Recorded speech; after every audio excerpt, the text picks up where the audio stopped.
नमस्कार, आप देख रहे हैं बिस्तक और मैं हूं आपके साथ सुवासित। देश की सबसे बड़ी कार निर्माता कंपनी मारुति सुजुकी के प्रोडक्ट्स का इंतजार मार्केट को बेसब्री से होता है। सालों से ये कंपनी ग्राहकों की पहली पसंद बनी हुई है। एक वक्त था जब एक मिडिल क्लास परिवार अपनी पहली कार खरीद रहा होता था तो उसकी पहली पसंद मारुति ही होती थी। लेकिन वक्त के साथ लोगों की ज़रूरतें बदली, कार इंडस्ट्री में भी कई बदलाव देखे गए और मारुति सुजुकी ने भी खुद को वक्त के साथ तेजी से बदला। तो आज मारुति के इसी सफ़र और भविष्य की प्लानिंग पर बात करने के लिए हमारे साथ एक स्पेशल गेस्ट जुड़े हैं। तो आज हम आप बात करेंगे शशांक श्रीवास्तव से, जो मारुति सुजुकी के executive director marketing and sales हैं। शशांक सान, आपका बहुत बहुत स्वागत है बिस्तक में। थैंक यू, शुक्रिया। जैसा कि मैंने पहले भी कहा कि मार्केट को मारुति की कारों का बेसब्री से इंतज़ार रहता है, तो मेरा पहला सवाल आपसे ये है कि आपकी अगली नई पेशकश क्या है? हमारी अगली नई पेशकश जो है वो नई अर्टिगा है, जो अब हम 15 तारीख को या 16 तारीख को लॉन्च करेंगे। और जी। उसके तुरंत बाद XL6 गाड़ी को लॉन्च करेंगे। वो हम 21 तारीख को इसी महीने हमारा प्लान है लॉन्च करने का। जी। मारुति हमेशा से एक ट्रेंड सेटर रही है शांगसान, और जैसा कि हमने भी पहले भी देखा, रिसेंटली बलेनो में देखा हमने कि HUD डिस्प्ले जैसे फीचर्स देकर आपने एक नया ट्रेंड सेट करने की कोशिश की है। तो क्या ठीक उसी तरह हमें इस बार अर्टिगा और XL6 में भी कुछ नया देखने को मिलेगा? बिल्कुल आपको देखने को मिलेगा, और आपने बहुत सही फरमाया, बहुत दुरुस्त फरमाया कि मारुति सुजुकी बदलते वक्त के साथ मारुति सुजुकी ने अपने काम का अपने प्रोडक्ट्स में तब्दीलियां की हैं। और यही वजह जी। है कि बाजार में जो हिस्सेदारी है हमारी, वो 50% के करीब बरकरार रही है। और जी। अर्टिगा और अभी आपने जिक्र किया बलिनो का, कैसे हमने नए फीचर्स ऐड किए। बलिनो बहुत सक्सेसफुल और बहुत ही कामयाब एक मॉडल था पहले से ही, और उसमें हमने काफी इजाफा किया है टेक फीचर्स का, क्योंकि जो जी। बदलाव आया है हमारे मुल्क के ग्राहकों में, वो चाहते हैं कि वो नए features, the consumers have become more aspirational. तो हमने वो एस्पिरेशन अपनी बलिनो में वो टेक फीचर्स के थ्रू देने की कोशिश करी है। और यही जी। कामयाबी हम कोशिश करेंगे अर्टिगा और XL6 में भी। और अभी आपने देखा होगा, हम अपने पूरे पोर्टफोलियो में जो डिजाइन फिलॉसफी है हमारी, जो हम फीचर्स ऐड कर रहे हैं, वो अब हम जी। बदलते वक्त के हिसाब से हम उस डायरेक्शन में आगे निकल गए हैं। आपको याद होगा, हमने जब नवंबर में नई सेलेरियो लॉन्च करी थी, वो भी जी। हमने उसकी भी जो डिजाइन फिलॉसफी है और उसमें जो फीचर्स दिए थे और जो स्टाइल उसमें हमने कोशंट ऐड किया था, वो नए जी। जमाने के नए कंज्यूमर के मुताबिक किया था। और यही काम हम अर्टिगा और XL6 में करने जा रहे हैं। जी। मेरा दूसरा सवाल ये है कि बाज़ार में इन दिनों कई सारे ऑप्शंस हैं, और एक नॉर्मल जो एक कंज्यूमर है, एक नॉर्मल ग्राहक जो है, वो कंफ्यूज्ड होने लगा है क्योंकि इतने सारे ऑप्शंस मार्केट में आ गए हैं। मैं ये जानना चाहता हूँ कि एक MPV डिज़ाइन करते समय एक ऑटो कंपनी किन बड़ी बातों का ख्याल रखती है? देखिए, बहुत अहम सवाल है आपका, क्योंकि जो MPV सेगमेंट है, जी। आपने अगर उसको स्टडी किया है तो आपने देखा होगा कि ये पिछले गुज़िश्ता कुछ सालों में बहुत ही तेजी से बढ़ा है। और जी। अगर आप इसको कंपेयर करें 2011-12, जबकि 1 लाख के करीब गाड़ी बिकती थी इस सेगमेंट में, पिछले जी। साल ये 2,60,000 की गाड़ियां करीब बिकी हैं MPV सेगमेंट में। मारुति सुजुकी जब से आई है इसमें अर्टिगा के थ्रू 2012 में, उसके बाद हमारी बाजार की हिस्सेदारी इस सेगमेंट में जो 33% होती थी, वो आज के डेट में 60% के भी ऊपर है। और हम इसमें करीब लगभग 10,500 गाड़ी महीने की बेचते हैं, 13,500 गाड़ियां महीने की बेचते हैं। हमने पिछले साल करीब 156,000 157,000 गाड़ियां बेची हैं, और हमारी जी। बाजार की हिस्सेदारी 60% पे। ये एक अहम सेगमेंट ये उभरता हुआ सेगमेंट है, और ये 8% हो गया है अब पूरे इंडस्ट्री का। तो बहुत इंपॉर्टेंट सेगमेंट है उस नज़र से। और जी। इसका इसका जब हम डिज़ाइन करते हैं MPV, तो उसमें ये जरूर ख्याल रखते हैं कि कंज्यूमर्स का सीटिंग का कंफर्ट है। पहले जी। अगर आपको याद होगा कि ये सेगमेंट वो सेगमेंट के लोग लेते थे जिनकी फैमिलीज, जो फैमिली के साथ चलते थे, जो 7 सीटर और उस तरह की गाड़ियां पसंद करते थे। और अब लेकिन क्या हमने ये ट्रेंड देखा है कि इंडिविजुअल कस्टमर्स लाइफस्टाइल के मुताबिक भी एमपीवी सेगमेंट की तरफ उनका रुझान बढ़ गया है। तो हम जी इस बार इसी ये देखते हुए जो ग्राहक हैं, उनकी जो जो जरूरतें हैं और उनकी जो चाहते हैं, उसके जी हिसाब से ही हम एमपीवी ये जो नई अर्टिगा और एक्सेल 6 हमने डिजाइन करी है। इसमें जी लुक्स का भी बहुत ख्याल रखा गया है, इसमें जो फीचर्स हैं उसका ख्याल रखा गया है, और सबसे ज्यादा हमने कंज्यूमर के कंफर्ट का, सीटिंग कंफर्ट का ख्याल रखा है। और ये सब जी के साथ हमने इंजन में भी तब्दीली लाई है, और उसकी वजह यह है कि ये जो बड़ी गाड़ियां होती हैं एमपीवी की तरह, उसमें जी कंज्यूमर को लगता है कि उसमें उनकी फ्यूल एफिशिएंसी उनको कम मिलती है, और ये जी एक तरह से एक वो बैरियर हो जाता है उसके एडॉप्शन में। लेकिन हमने जब अपनी अर्टिगा और एक्सेल 6 जो डिजाइन की, उसमें हमने इस बात का भी ख्याल रखा है कि इसकी फ्यूल एफिशिएंसी जो है वो भी बहुत अच्छी रहे, और इसीलिए हमने इन दोनों गाड़ियों में नए इंजन भी लगाए हैं। जी। मेरा अगला सवाल भी शशांक सान कुछ एमपीवी सेगमेंट के ऊपर ही है कि लगातार पिछले कुछ सालों से हमने देखा है कि भारतीय ग्राहकों का जो रुझान है वो एसयूवी की तरफ ज़्यादा बढ़ा है, चाहे वो किसी भी सेगमेंट के एसयूवी हो, और लगभग हर कंपनी ने अपने इस सेगमेंट में जो है अपने प्रोडक्ट्स उतारे हैं। ऐसे में एमपीवी के मार्केट को आप किस तरीके से देखते हैं, और एमपीवी की तरफ जो ग्राहकों का झुकाव है उसको कैसे बढ़ाया जाए, इसके लिए आपकी क्या स्ट्रेटेजी है? हाँ, तो देखिए ये थोड़े ना ये मुख्तलिफ सेगमेंट हैं। तो जो जी एसयूवी का सेगमेंट है वो अपनी जगह है, और आप बिल्कुल दुरुस्त फरमा रहे हैं कि वो एसयूवी सेगमेंट के की तरफ जो रुझान है वो कंज्यूमर्स का बढ़ा है। और अगर आप पिछले साल के ही आंकड़े देखें तो करीब 40% मार्केट का इस समय एसयूवी है, और जबकि जी 8% एमपीवी है। तो जी एमपीवी में एक अलग तरह का कंज्यूमर आता है, और वो जी कंज्यूमर्स भी मार्केट में बहुत है। हाँ, कुछ डिजाइन एलिमेंट्स हैं, जैसे अगर आप एक्सेल 6 को देखें तो उसके जी डिजाइन एलिमेंट्स एसयूवी से प्रेरित हैं। वो उस अगर जी आप उसको देखें, कई एलिमेंट्स उसके डिजाइन के जो हैं वो एक्सेल 6 के एसयूवी की तरह हैं। तो जी आप बिल्कुल सही कह रहे हैं कि एसयूवी की तरफ रुझान तो बड़ा है, लेकिन जो हम्म, एमपीवी का कस्टमर है वो एक लाइफस्टाइल रिलेटेड कस्टमर है, और वो वही हम अपने जो कैंपेन्स कर रहे हैं, हम एडवर्टीजमेंट कैंपेन करेंगे इसके लिए, वो मैं आपको पहले से बता दूं। वो उसका जी जी थीम यही है कि आप क्या क्या अपने लाइफस्टाइल में एक किस तरह से एमपीवी को जोड़ सकते हैं। और जो हमारा थीम लाइन है उसका वो है कि ब्रिंग बैक टुगेदर, मतलब आप ओके साथ जी मिलके, चाहे अपने दोस्तों के साथ में या फैमिली के साथ में या ऑफिस के कलीग्स के साथ में, आप किस तरह इस गाड़ी का उपयोग कर सकते हैं, ये जी हमने उस एडवर्टाइजमेंट में दिखाया है। जी। और एमपीवी सेगमेंट काफ़ी छोटा है, कॉम्पिटिटर्स भी काफ़ी कम हैं, और प्राइस पॉइंट के हिसाब से कई प्रोडक्ट्स, प्राइस पॉइंट के हिसाब से प्रोडक्ट्स के बीच काफ़ी गैप है। तो क्या ऐसे में मारुति इस सेगमेंट में कोई ऐसा प्रोडक्ट प्लान कर रही है जो हाई एंड कस्टमर्स को कैटर कर सके? देखिए, हाई एंड के लिए हमारा जो एक्सेल 6 है, वो उसकी जी जो करंट प्राइस है वो 10 लाख के ऊपर से शुरू होती है। तो जी it is already a very successful product in a category which is in at a price point which is more than 10 lakh। वो जो करंट जी जी प्राइस है वो 10 से 13 लाख, 12.5 लाख के बीच में है एक्सेल 6 की, और वो जी बहुत जी अच्छा परफॉर्म कर रही है। वैसे अगर आप हम्म, अर्टिगा को देखें तो करीब 8 लाख से 11 लाख के रेंज है अर्टिगा की पूरी प्राइस की। तो जी उस हिसाब से मुझे लगता है कि कंज्यूमर को बहुत अच्छी वैल्यू दिखती है अर्टिगा और एक्सेल। यही वजह है कि मारुति सुजुकी की जो बाजार की हिस्सेदारी इस सेगमेंट में है वो 61% है। और आगे आने वाले दिनों में भी, हालांकि मैं आपसे इत्तेफाक रखता हूं कि इस सेगमेंट में जो प्राइस की जो रेंज होगी, अलग हम्म, जो मुख्तलिफ ब्रांड इसमें जो हैं, उसमें ये तो रहेगा ही बरकरार। लेकिन जी हमारे टॉप एंड में एक्सेल 6 जो एक नेक्सा चैनल के थ्रू हमारी गाड़ी जाती है, उसकी उसमें कंज्यूमर वैल्यू बहुत दिखते हैं। तो अर्टिगा जी हो या एक्सेल 6 हो, कंज्यूमर वैल्यू जरूर देखता है। It is not about price.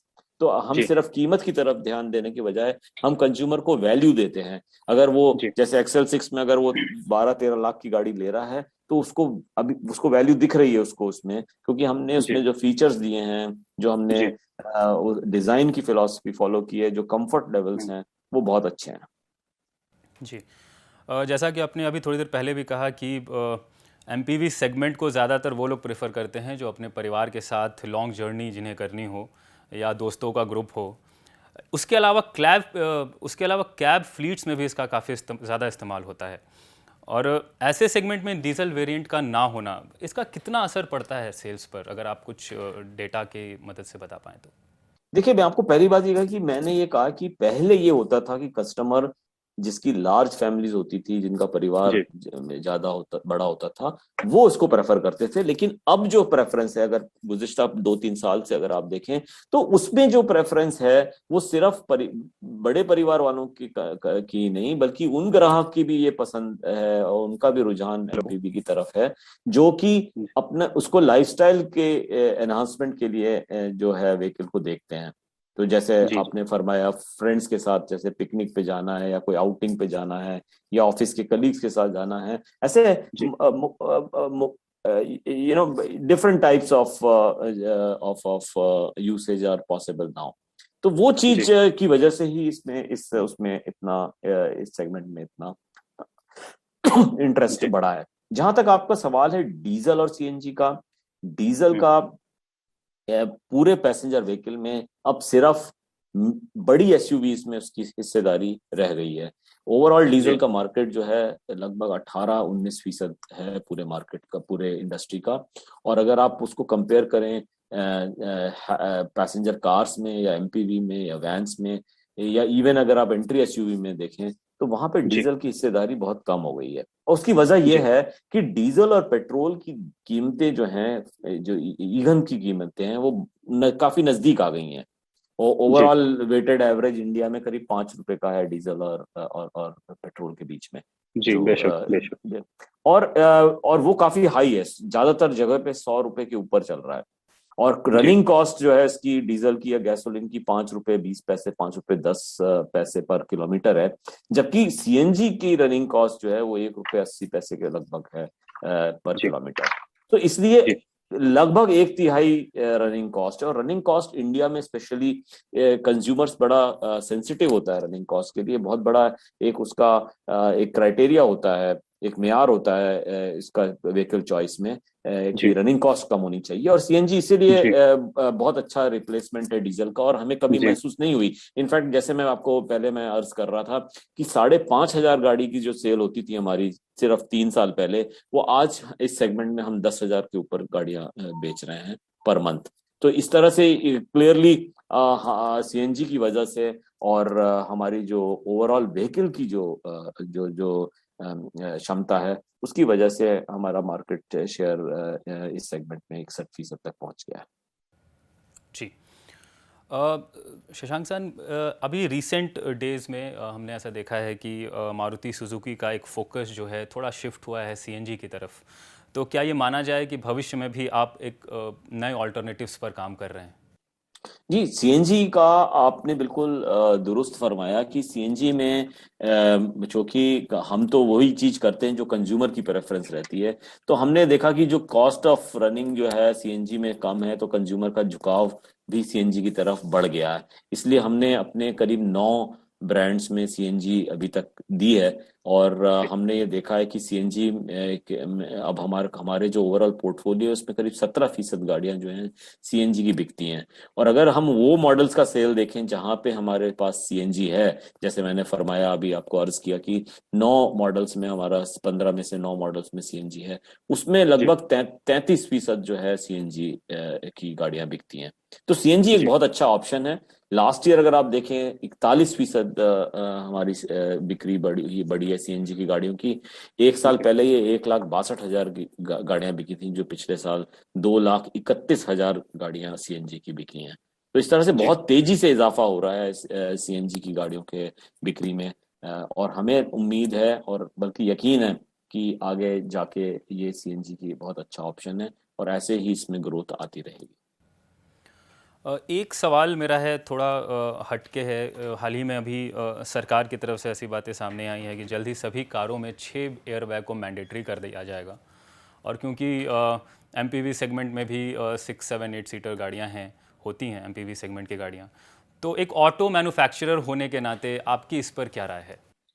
देखिए, सेफ्टी का जहां तक ताल्लुक है और उसके मुतालिक अगर हम बात करें, तो सेफ्टी एक बहुत अहम मुद्दा है कंज्यूमर्स के लिए भी, हमारे माशरे के लिए भी, सोसाइटी के लिए भी। और यही वजह है कि हम जो है उसको बहुत सीरियसली लेते हैं। जी और जो भी गवर्नमेंट के गाइडलाइन होते हैं सेफ्टी के रिलेटेड, वो हम जी पूरा जल्द से जल्द पूरा करते हैं। कई कई बार जी तो जो टाइमलाइन जिसमें करना रहता है उसके बहुत पहले ही हम वो सेफ्टी फीचर्स जो है ले आते हैं। तो जी इसमें बस एक ही चीज का हमें ख्याल रखना है, और जो हमने देखा है इंडस्ट्री में कि जो एंट्री सेगमेंट की जो गाड़ियां हैं जहां पे प्राइस सेंसिटिविटी ज्यादा है, तो आप उसको आप सेफ्टी फीचर्स तो ऐड कर सकते हो, लेकिन उसकी हम्म कीमतें भी उस हिसाब से बढ़ेंगी। जहां अगर सेंसिटिविटी ज्यादा है, वहां पे हम्म। उस सेगमेंट की जो बिक्री है उसमें एक उल्टा असर पड़ सकता है।